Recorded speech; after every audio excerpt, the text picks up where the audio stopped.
Assalamualaikum warahmatullahi wabarakatuh. Waalaikumsalam warahmatullahi wabarakatuh.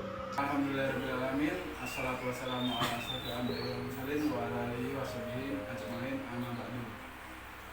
Alhamdulillah bertemu kembali dengan Bapak di pelajaran Al-Quran Hadis. Gimana kabarnya anak-anak? Sehat. Baiklah anak-anak, untuk memulai pembelajaran pada pagi hari ini, alangkah baiknya kita berdoa terlebih dahulu kepada ketua kelas. Adib, silakan dipimpin teman-temannya. Baiklah teman-teman, mari kita awali pagi ini dengan berdoa bersama. Berdoa mulai. Bismillahirrahmanirrahim. Raditu billahi rabban wa bil islami dinan wa bi Muhammadin nabiyya wa rasulah. Rabbi zidni ilma warzuqni fahma. Amin. Untuk pagi hari ini, adakah yang tidak hadir? Ada Pak, Siapa yang tidak hadir? si Sentat Pak. Oh, si Sentot. Iya. Kemana ini si Sentot sudah? Dua Sakit. kali pertemuan nggak hadir ini. Sakit dia Pak, tadi ngirim surat. Oh, ngirim surat.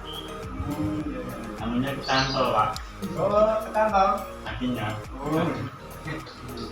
Baik. Untuk lebih jelasnya, Bapak absen terlebih dahulu pagi ini. Pada Bagus, hadir Pak. Hadir. Ucup, Dia Pak, mantap. Adit, Udah. Ari Prayoga, dia Pak. Diskon Jaya. Hadir Pak. Berarti cuman siapa tadi yang hadir? Sentot ya? Sentot Pak. Sentot. Baik, nah di sini ada pengertian Al-Quran. Coba ada yang tahu apa itu pengertian Al-Quran? Kitab suci Pak. Suci ya. Yang lain? Doman dalam hidup Pak. Ya, bagus. Pedoman. Ya, Kitab suci Pak. suci ya. Yang lain? Doman dalam hidup Pak. Ya, bagus. Pedoman. Ya, mungkin bagus. Apa tadi? Oh. Oke, jadi di sini pengertian Al-Quran menurut cendekiawan Muslim Profesor Dr. Quraisy Shihab, kata Al-Quran berasal dari kata kerja qoro'a yang berarti membaca dan kata dasarnya Quran yang berarti bacaan. Huruf alif berarti kesempurnaan. Jadi Al-Quran adalah bacaan yang sempurna. Kemudian secara istilah, para ulama mengartikan bahwa Al-Quran adalah kalamullah yang menjadi mukjizat yang diturunkan kepada Nabi Muhammad SAW, diriwayatkan kepada kita secara mutawatir dan membacanya dinilai sebagai ibadah dan bernilai pahala. Jadi itu tadi adalah pengertian dari kitab suci Al-Quran. Kemudian di sini ada nama-nama lain dari Al-Quran. Yang pertama yaitu nama lain dari Al-Quran adalah Alkitab. Nah, ini dijelaskan dalam Al-Quran surat Al-Baqarah ayat kedua. Nah, di sini sudah Bapak sediakan Al-Quran. Kemudian akan Bapak tes untuk membaca Al-Quran. Ada di surat Al-Baqarah ayat 2. Ya, siapa yang mau? Silakan. Saya Pak. Saya Pak. Oke, gantian ya. Ya Pak. Silakan. Arun. Oke. Ada di Quran surat Al-Baqarah ayat kedua. Silahkan dicari dahulu. Betul Pak. Sudah? Baca Pak ya. Ya, silakan. A'udzubillahi minasyaitonir rajim. Bismillahirrahmanirrahim. Dzalikal kitabu la raiba fihi hudan lil muttaqin. Artinya dibaca nggak Pak? Sekalian artinya silakan. Al-Quran ini tidak ada keraguan padanya, untuk bagi mereka yang bertakwa. Bagus. Beri tepuk tangan dulu untuk Nilai Pak ya. Nilai ya Pak. dapat nanti. Alhamdulillah. Nah, di dalam Quran surat Al-Baqarah ayat 2 tadi yang sudah dibaca oleh saudara Ucup Baron, dijelaskan bahwa kitab atau dalam Al-Quran ini tidak ada keraguan padanya, kemudian petunjuk bagi mereka yang bertakwa. Kemudian yang kedua itu ada dalam Quran surat Al-Furqan ayat pertama. Ya, tadi siapa? Oh ya, Ari, silakan. Bismillahirrahmanirrahim. Tabarakalladzi nazzala al-furqana ala abdihi liyakuna lil alamin nadhira. Artinya, silakan. Maha suci Allah yang telah menurunkan Furqan Al-Quran kepada hambanya, yaitu Muhammad, agar dia menjadi pemberi peringatan kepada seluruh alam, jin dan manusia. Jadi aplaus dulu untuk saudara kita. Nah, baik. Yang berikutnya yaitu di sini ada fungsi Al-Quran. Nah, fungsi Al-Quran di sini terbagi menjadi 3. Yang pertama yaitu petunjuk manusia secara umum. Yang kedua petunjuk bagi orang-orang yang beriman, dan yang ketiga itu petunjuk bagi orang-orang yang bertakwa. Nah, yang pertama itu petunjuk manusia secara umum. Coba ada yang tahu dan bisa menjelaskan mengenai fungsi dari Al-Quran sebagai petunjuk manusia secara umum? Silakan. Apa yang saya katakan tadi, Pak, sebagai pedoman dalam beragama. Oke, sebagai pedoman hidup ya. Ya. Oke. Kemudian yang lain? Coba ya, sebagai petunjuk untuk seluruh manusia, Pak. Ya. Seluruh yang hidup, Pak. Bagus, bagus. Mungkin ada lagi?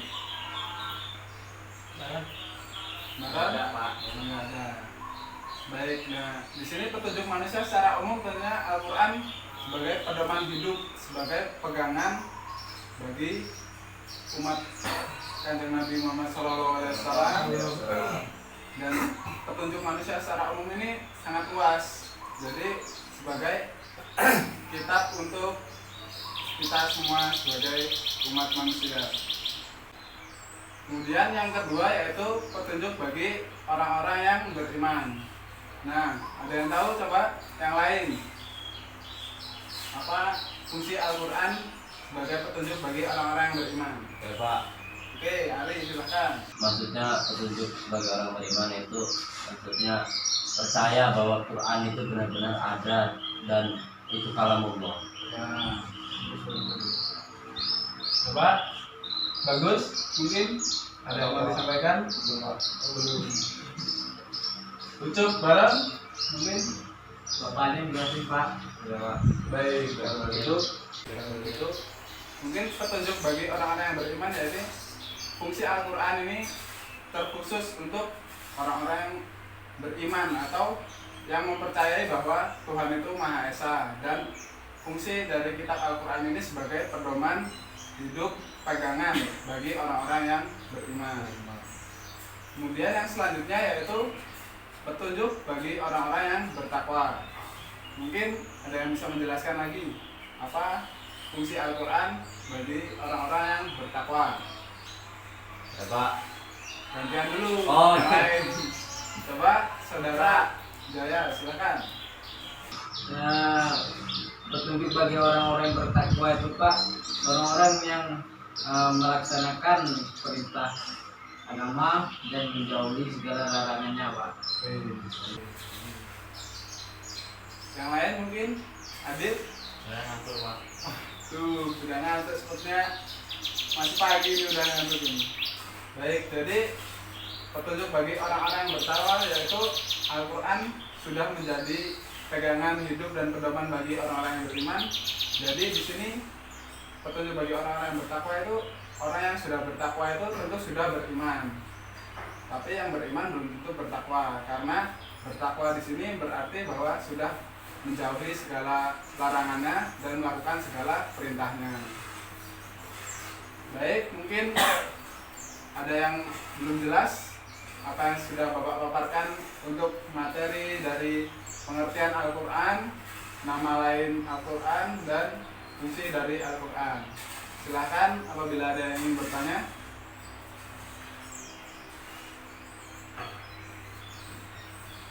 Ada atau enggak? Kalau enggak, mungkin cukup sekian untuk materi yang dapat Bapak sampaikan untuk hari ini. Oh iya, jangan lupa untuk minggu depan di pertemuan yang berikutnya kita akan mengadakan kuis.